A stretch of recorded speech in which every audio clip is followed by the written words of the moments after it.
नमस्कार दोस्तों, point two point YouTube channel पर आप सभी का स्वागत है। तो दोस्तों, कैसे हो आप सभी? आशा करता हूँ सभी स्वस्थ होंगे, मस्त होंगे और अपनी पढ़ाई कर रहे होंगे। तो दोस्तों, हम कर रहे हैं समसामयिक घटना चक्कर में चित्रात्मक प्रस्तुति और भारतीय राज व्यवस्था। तो चलिए फिर आज की अपनी नेक्स्ट वीडियो शुरू करते हैं। भारत सरकार के बारे में देखते हैं क्या क्या है भारत सरकार में। विधायिका, कार्यपालिका, न्यायपालिका। भारत सरकार के अंतर्गत विधायिका, कार्यपालिका और न्यायपालिका। विधायिका में राज्यसभा, लोकसभा। कार्यपालिका में राष्ट्रपति, उपराष्ट्रपति और प्रधानमंत्री, ये कार्यपालिका में है। और न्यायपालिका में उच्चतम न्यायालय, उच्च न्यायालय और जिला न्यायालय। तो भारत सरकार के अधीन क्या क्या है? विधायिका, कार्यपालिका और न्यायपालिका। भारत सरकार इन तीन हिस्सों में बटी हुई है। विधायिका में क्या क्या है? राज्यसभा, लोकसभा जो कानून बनाते हैं, विधायिका, राज्यसभा और लोकसभा। कार्यपालिका में राष्ट्रपति, उपराष्ट्रपति, प्रधानमंत्री जो कानून बने हैं उनका पालन पर करवाने का काम किसका है? कार्यपालिका का, राष्ट्रपति, उपराष्ट्रपति, प्रधानमंत्री। और न्यायपालिका उच्चतम न्यायालय, उच्च न्यायालय और जिला न्यायालय जो कानून बने हैं उन कानूनों के हिसाब से किसी को सजा देना, न्याय दिलवाना, ये काम है किसका? न्यायपालिका का। चलिए नेक्स्ट देखते हैं। पंचायती राज से संबंधित समितियां। पंचायती राज से संबंधित समितियां कौन कौन सी हैं? बलवंत राय मेहता समिति 1957, बलवंत राय मेहता समिति 1957, अशोक मेहता समिति 1977, जीवी के राव समिति 1985, LM सिंधिया समिति 1986 और PK थुंगन समिति 1988। याद रखिएगा ये पंचायती राज से संबंधित समितियां। बलवंत राय मेहता समिति कब बनी? 1957 में। अशोक मेहता समिति 1977 में। GV राव समिति 1985 में और LM सिंधिया समिति 1986 और PK थुंगन समिति 1988। ध्यान रखिएगा। विधान परिषद वाले राज्य, जिन राज्यों में विधान परिषद है, विधानसभा और विधान परिषद दोनों हैं, वो राज्य कौन कौन से हैं? आंध्र प्रदेश, उत्तर प्रदेश, कर्नाटक, तेलंगाना, बिहार, महाराष्ट्र। ध्यान रखिएगा ये कि विधान परिषद किन किन राज्यों में है। किन राज्यों में है? 6 राज्यों में है। पहले कितने में थी? 7 में थी। किसको हटा दिया? जम्मू कश्मीर को हटा दिया। आंध्र प्रदेश में है, उत्तर प्रदेश में है, कर्नाटक में है, तेलंगाना में, बिहार में, महाराष्ट्र में। इनमें है विधान परिषद। किसमें? आंध्र प्रदेश, उत्तर प्रदेश, कर्नाटक, तेलंगाना, बिहार, महाराष्ट्र। चलिए, उपराष्ट्रपति।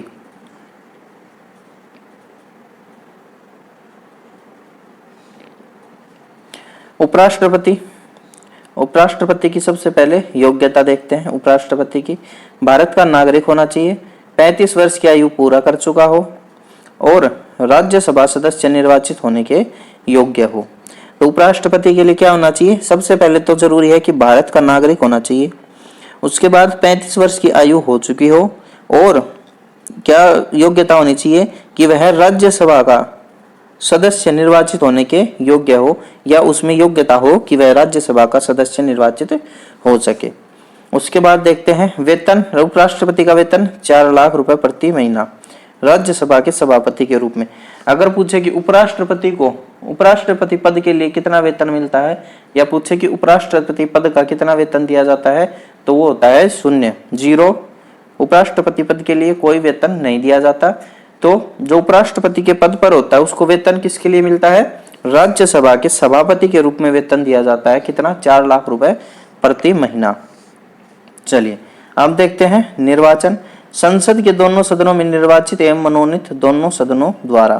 तो निर्वाचन लोकसभा और राज्यसभा के मनोनीत सदस्यों के द्वारा निर्वाचन होता है उपराष्ट्रपति का। आनुपातिक प्रतिनिधित्व पद्धति के अनुसार एकल संक्रमणीय मत द्वारा। तो जैसे राष्ट्रपति का होता है वैसे ही होता है। राष्ट्रपति वाले चुनाव में जो राज्य की विधानसभाएं हैं वो भी भाग लेती हैं, राज्य की और यूटी की जो विधानसभाएं हैं वो भी भाग लेती हैं। उपराष्ट्रपति वाले में सिर्फ लोकसभा और राज्यसभा भाग लेती हैं। और गुप्त मतदान होता है, इसके लिए भी, उपराष्ट्रपति के लिए भी। पदावधि, पद ग्रहण करने के तारीख से 5 वर्ष। तो उपराष्ट्रपति का शासनकाल भी कितना होता है? 5 वर्ष का। चलिए,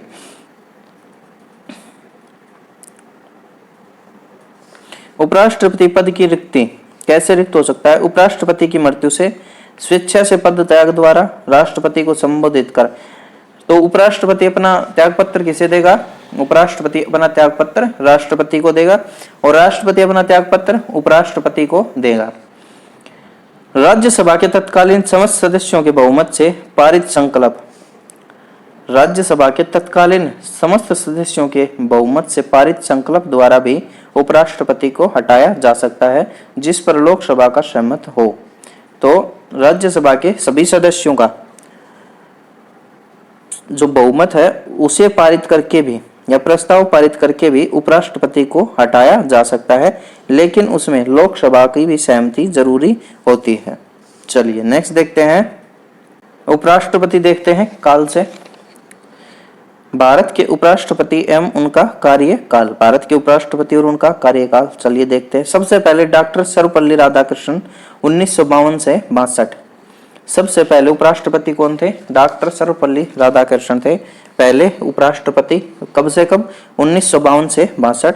दूसरे 1962 से 67 डॉक्टर जाकिर हुसैन, डॉक्टर जाकिर हुसैन दूसरे उपराष्ट्रपति 1962 से 67। तीसरे वीवी गिरी, तीसरे उपराष्ट्रपति वीवी गिरी, तीसरे उपराष्ट्रपति वीवी गिरी 67 से 69। चौथे गोपाल स्वरूप पाठक, गोपाल स्वरूप पाठक चौथे नंबर के उपराष्ट्रपति 1969 से 1974। उसके बाद पांचवें नंबर के बीडी जत्थी 1974 से 1979, चौथे नंबर के उपराष्ट्रपति बीडी जत्थी 1974 से 1979। छठे नंबर के एम हिदायतुल्ला जो न्यायमूर्ति 1979 से 1984, 1979 से 1984 एम हिदायतुल्ला जो न्यायमूर्ति थे। सातवें नंबर पे आर वेंकट रमन 1984 से 1987, आर वेंकट रमन 1984 से 1987। आठवें number doctor Shankar Dayal Sharma, doctor Shankar Dayal Sharma 1987 से 1992 आठवें नंबर के उपराष्ट्रपति। नौवें नंबर के आर नारायणन 1992 से 1997 नौवें नंबर के उपराष्ट्रपति। और 10वें नंबर के कृष्णकांत 1997 से 2002, 1997 से 2002 कृष्णकांत 10वें नंबर के उपराष्ट्रपति। उसके बाद भैरव सिंह शेखावत 2002 से 2007, भैरव सिंह शेखावत 2002 से 2007 11वें नंबर के उपराष्ट्रपति। और मोहम्मद हामिद अंसारी 2007 से 17, 2007 से 17 उपराष्ट्रपति कौन? मोहम्मद अंसारी 12वें नंबर का राष्ट्रपति। और वर्तमान में एम वेंकैया नायडू 2017 से अब तक। तो 13वें नंबर के उपराष्ट्रपति कौन है? एम वेंकैया नायडू 2017 से 2022 तक, वर्तमान तक। ये मोहम्मद हामिद अंसारी ये 10 साल तक उपराष्ट्रपति के पद पर रहा और आज ये कहता है कि भारत में हम असुरक्षित महसूस करते हैं। 10 साल तक उपराष्ट्रपति के पद पर रहा है और अब ये कहता है कि भारत में हम असुरक्षित महसूस करते हैं। ये है इनकी मानसिकता। चलिए तो नेक्स्ट देखते हैं, एक बार फिर देख लेते हैं। 13वें नंबर के उपराष्ट्रपति एम वेंकैया नायडू, ये ध्यान रखिएगा। 13वें नंबर के उपराष्ट्रपति एम वेंकैया नायडू 2017 से। और प्रथम उपराष्ट्रपति डॉक्टर सर्वपल्ली राधाकृष्णन 1952 से 62। एक बार फिर से रिपीट कर लीजिएगा, देख लीजिएगा, 2-3 बार देखोगे तो आ जाएगा समझ में, याद हो जाएगा। चलिए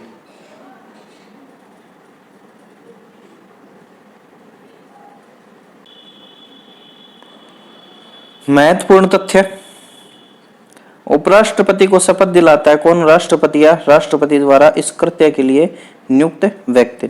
उपराष्ट्रपति को शपथ कौन दिलाता है? राष्ट्रपति, या राष्ट्रपति पद पर कोई नियुक्त है उस समय वह उपराष्ट्रपति को शपथ दिलाता है।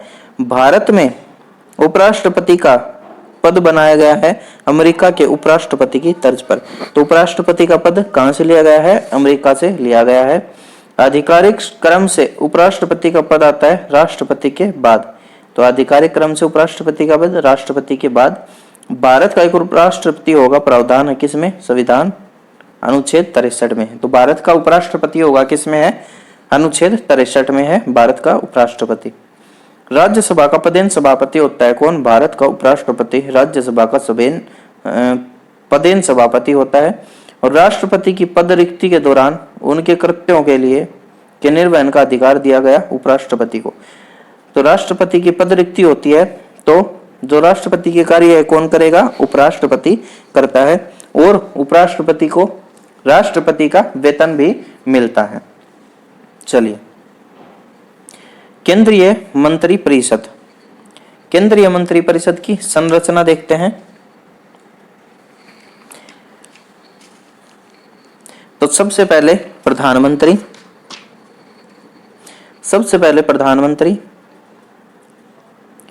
उसके बाद कैबिनेट मंत्री, उसके बाद राज्य मंत्री स्वतंत्र प्रभार, फिर राज्य मंत्री और उप मंत्री। तो ये होती है केंद्रीय मंत्री परिषद की संरचना। कौन कौन होते हैं? एक प्रधानमंत्री होता है, कैबिनेट मंत्री होते हैं, राज्य मंत्री होते हैं स्वतंत्र प्रभार से और राज्य मंत्री होते हैं, उसके बाद उप मंत्री होते हैं। तो ये होते हैं केंद्रीय मंत्री परिषद की संरचना। चलिए अब देखते हैं केंद्रीय मंत्री परिषद। केंद्रीय मंत्री परिषद नियुक्ति राष्ट्रपति द्वारा। केंद्रीय मंत्री परिषद की नियुक्ति राष्ट्रपति द्वारा। प्रमुख बैठक की अध्यक्षता प्रधानमंत्री द्वारा। जो केंद्रीय मंत्री परिषद होता है उसकी बैठक की अध्यक्षता कौन करता है? प्रधानमंत्री करता है। आकार लोकसभा की कुल सदस्य संख्या का 15% से अधिक नहीं होना चाहिए। केंद्रीय मंत्री परिषद का आकार लोकसभा की कुल सदस्य संख्या का 15% से अधिक नहीं होना चाहिए। और यही दिल्ली में कितना है? राज्यों में तो यह 15% है और दिल्ली में कितना है? दिल्ली में जो कुल सदस्य संख्या है विधानसभा की उससे 10% से अधिक मंत्री परिषद का आकार नहीं होना चाहिए। तो दिल्ली में कितना है? 7 हैं मंत्री परिषद में। मंत्री 7 मंत्री हैं जो सीएम को मिलाकर हैं। चलिए, कार्य राष्ट्रपति को सलाह एवं सहायता एवं सलाह देना। केंद्रीय मंत्री परिषद का कार्य क्या होता है? राष्ट्रपति को सहायता एवं सलाह देना। सामूहिक उत्तरदायित्व लोकसभा के प्रति। केंद्रीय मंत्री परिषद का सामूहिक उत्तरदायित्व किसके लिए होता है? लोकसभा के प्रति होता है। लोकसभा के प्रति सामूहिक उत्तरदायित्व होता है। चलिए, केंद्र में मंत्रालयों की संख्या 15 अगस्त 1947 को 18 मंत्रालय थे और वर्तमान में 52 मंत्रालय हैं। ध्यान रखिएगा ये बात। केंद्र में मंत्रालयों की संख्या कितनी है? जब देश आजाद हुआ था तो 18 मंत्रालय थे केंद्र में, अब उनकी संख्या है 52 मंत्रालय हैं वर्तमान में केंद्र में। चलिए, महत्वपूर्ण तथ्य प्रधानमंत्री तथा अन्य मंत्रियों को शपथ दिलाता है कौन? राष्ट्रपति। प्रधानमंत्री तथा अन्य मंत्रियों को शपथ दिलाता है राष्ट्रपति। केंद्रीय मंत्रिमंडल की बैठक की अध्यक्षता कौन करता है? प्रधानमंत्री। केंद्रीय मंत्रिमंडल की बैठक की अध्यक्षता प्रधानमंत्री करता है। कोई भी मंत्री परिषद का सदस्य बने बिना मंत्री बना रह सकता है 6 महीने तक। कोई भी मंत्री संसद का सदस्य बिना कितने समय तक, अधिकतम कितने समय तक मंत्री बना रह सकता है? 6 माह तक बना रह सकता है कोई भी मंत्री। जैसे हम देखते हैं कि कई बार सीएम होता है वो अपनी सीट से हार जाता है लेकिन फिर भी उसे सीएम बना दिया जाता है। तो इसी कानून के तहत वो बनता है कि अगर सदस्य नहीं है वो किसी भी सदन का तो वह मंत्री बन सकता है या सीएम भी बन सकता है, लेकिन शर्त है कि 6 महीने के अंदर अंदर उसे संसद या किसी भी जो सदन है उसका सदस्य बनना पड़ेगा। लोकसभा का हो चाहे राज्यसभा का हो, और राज्य में विधानसभा का सदस्य उसे बनना ही पड़ेगा। मतलब कि उसे चुनाव जीतना पड़ेगा किसी सीट से, वरना उसे इस्तीफा देना पड़ेगा या पद से निरस्त हो जाएगा। संविधान में मंत्रिमंडल शब्द का प्रयोग किया गया है अनुच्छेद 352 के खंड 3 में। संविधान में मंत्रिमंडल शब्द का प्रयोग किया गया है सिर्फ कहां पर? 352 के खंड 3 में। 352 के खंड 3 में मंत्रिमंडल शब्द का प्रयोग किया गया है। और 352 किससे संबंधित है? राष्ट्रीय आपातकाल से संबंधित है 352 अनुच्छेद। चलिए नेक्स्ट देखते हैं केंद्रीय मंत्रिपरिषद से संबंधित अनुच्छेद। केंद्रीय मंत्रिपरिषद से संबंधित अनुच्छेद देखते हैं कौन कौन से हैं। अनुच्छेद 74(1). अनुच्छेद 74(1) में है राष्ट्रपति की सहायता एवं सलाह हेतु एक मंत्रिपरिषद होगा जिसका प्रमुख प्रधानमंत्री होगा। तो 74(1) में क्या लिखा हुआ है? राष्ट्रपति की सलाह के लिए एवं सहायता के हेतु एक मंत्रिपरिषद होगा जिसका प्रमुख कौन होगा? प्रधानमंत्री होगा। ये लिखा हुआ है अनुच्छेद 74(1) में। 74(2) में क्या लिखा हुआ है? राष्ट्रपति को मंत्रिपरिषद द्वारा दी गई सलाह की जांच किसी न्यायालय द्वारा नहीं। तो राष्ट्रपति को मंत्रिपरिषद द्वारा दी गई सलाह की जांच किसी न्यायालय के द्वारा नहीं। तो अनुच्छेद 74(2) में क्या लिखा हुआ है कि राष्ट्रपति को मंत्रिपरिषद जो सलाह देगी उसकी जांच होगी, पर यह किसी न्यायालय के द्वारा नहीं होगी। ये लिखा गया है अनुच्छेद 74(2) में। चलिए उसके बाद आता है अनुच्छेद 75(1). अनुच्छेद 75(1) प्रधानमंत्री की नियुक्ति राष्ट्रपति द्वारा और अन्य मंत्रियों की नियुक्ति राष्ट्रपति द्वारा प्रधानमंत्री की सलाह पर। तो अनुच्छेद 75(1) में क्या है? नियुक्तियां। अनुच्छेद 75(1) में नियुक्तियां हैं। प्रधानमंत्री की नियुक्ति राष्ट्रपति करता है और अन्य मंत्रियों की नियुक्ति राष्ट्रपति द्वारा की जाती है प्रधानमंत्री की सलाह पर। प्रधानमंत्री की सलाह पर की जाती है। और मंत्रियों को उनके जो विभाग हैं वो भी कौन बांटता है? राष्ट्रपति ही आवंटित करते हैं, लेकिन प्रधानमंत्री की सलाह पर। अनुच्छेद 75(1) के में क्या है? मंत्रिपरिषद का आकार लोकसभा की कुल सदस्य संख्या का 15% से अधिक नहीं होगा। तो मंत्रिपरिषद का आकार किसमें है? अनुच्छेद 75(1) के में है कि मंत्रिपरिषद का आकार लोकसभा की कुल सदस्य संख्या का 15% से अधिक मंत्री नहीं होंगे मंत्रिपरिषद में। चलिए उसके बाद आता है अनुच्छेद 75(2). 75(2) में मंत्री राष्ट्रपति के प्रसाद पर्यंत पद धारण करेंगे।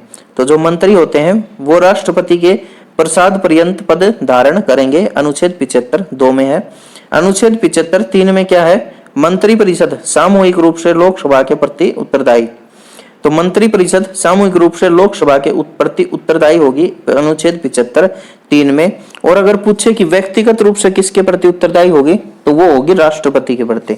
व्यक्तिगत रूप से राष्ट्रपति के प्रति, सामूहिक रूप से लोकसभा के प्रति उत्तरदायी। अनुच्छेद 75(4) में क्या है? मंत्रियों की शपथ राष्ट्रपति दिलाएंगे। तो मंत्रियों को शपथ कौन दिलाएंगे? राष्ट्रपति। अनुच्छेद 75(4) में। और अनुच्छेद 78 में क्या है? राष्ट्रपति को जानकारी देने आदि के संबंध में प्रधानमंत्री के कर्तव्य। तो अनुच्छेद 78 में क्या है कि राष्ट्रपति को जानकारी देने आदि के संबंध में प्रधानमंत्री के कर्तव्य दिए गए हैं अनुच्छेद 78 में। चलिए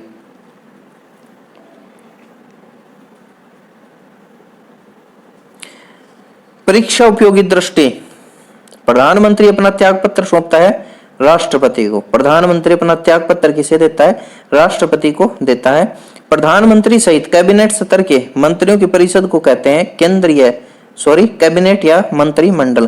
प्रधानमंत्री समेत कैबिनेट स्तर के मंत्रियों की परिषद को क्या कहते हैं? कैबिनेट या मंत्रिमंडल कहते हैं।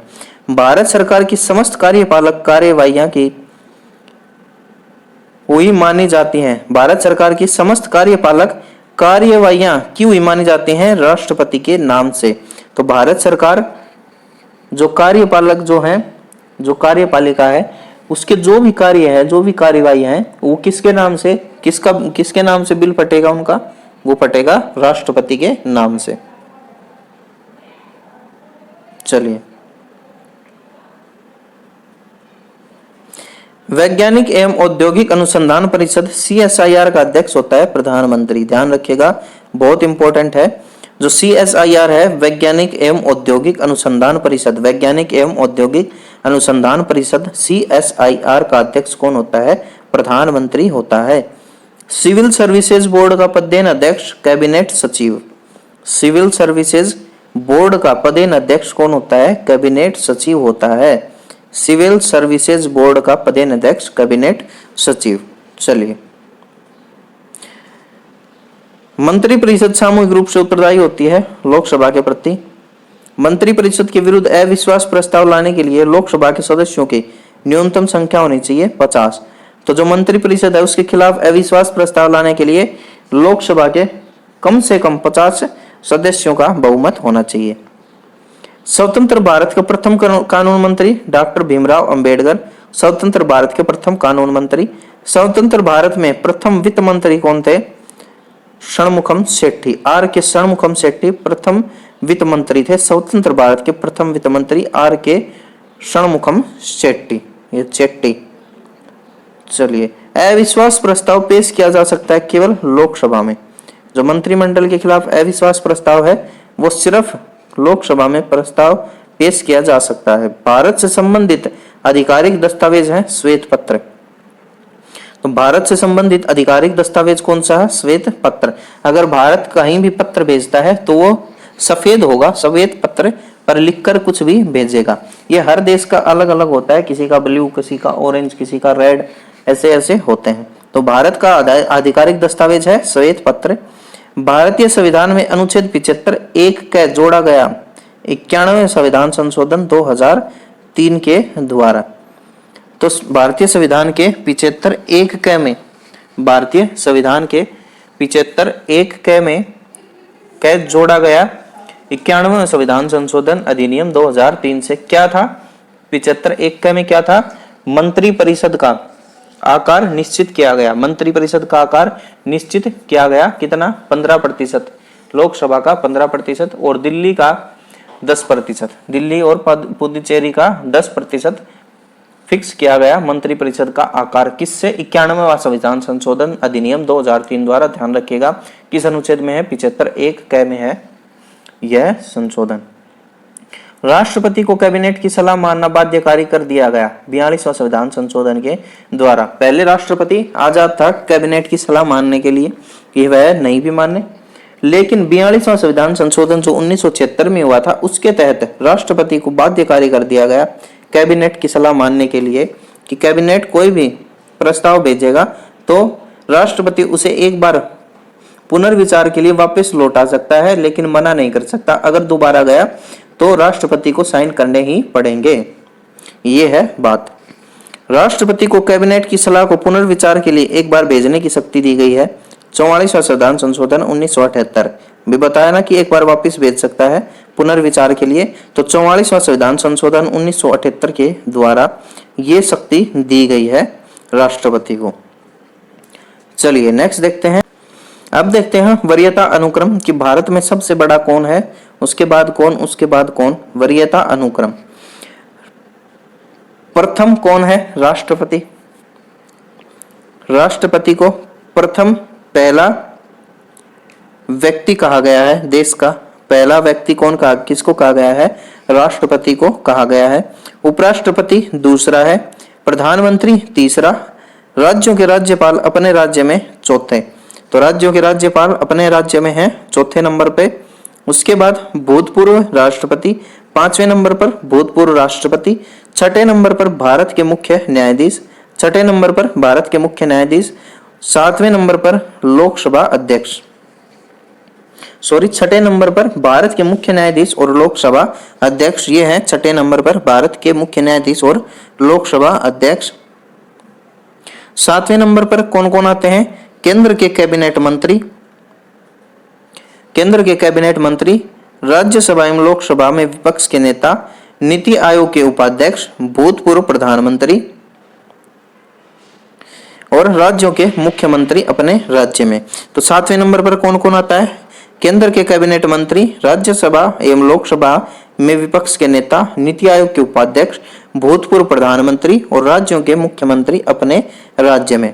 उसके बाद आता है 7 क, भारत रत्न से सम्मानित व्यक्ति 7 क पर आता है।